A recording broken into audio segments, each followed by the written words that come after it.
Hello everyone, welcome back to my channel. আজকে আমি share করব ৮ মাসের পর থেকে কিভাবে বাচ্চাকে মাছ রান্না করে খাওয়াবেন। আমি আমার বাচ্চাকে যেভাবে খাইয়েছি সেটাই আপনাদের সাথে শেয়ার করলাম। আমি আয়ের মাছের একটি পিস নিয়েছি। বাচ্চাদের মাছ খাওয়ানোর সময় কম কাঁটাযুক্ত মাছটাই নেবেন, কারণ বাচ্চাকে মাছটা খুব সাবধানে খাওয়াতে হবে যেন কাঁটা ফুটে না যায়। মাছের পিসটাকে আমি পেঁয়াজ বাটা আর জিরা বাটা দিয়ে খুব ভালো করে মাখিয়ে নিব। এখানে আর কোনো মশলা দিব না, লবণও দিব না, তবে বাচ্চার বয়স 1 বছর পূর্ণ হলে লবণ দেওয়া যাবে। তারপর চুলায় একটি পাত্র বসিয়ে সামান্য তেল দিব। তেলের উপর মাছটাকে এপিট ওপিট করে একটু ভেজে নিব। খুব বেশি ভাজবো না, কারণ বেশি ভাজলে মাছটা শক্ত হয়ে যাবে, বাচ্চার খেতে অসুবিধা হবে। তারপর পরিমাণ মতো জল দিব।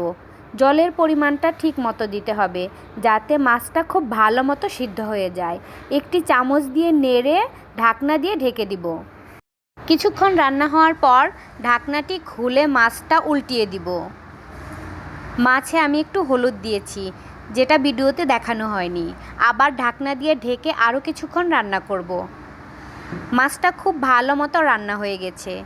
এভাবেই আমি অরজিৎকে মাছ রান্না করে খাইয়েছি। আজকে এই পর্যন্তই। ভালো থাকবেন সবাই।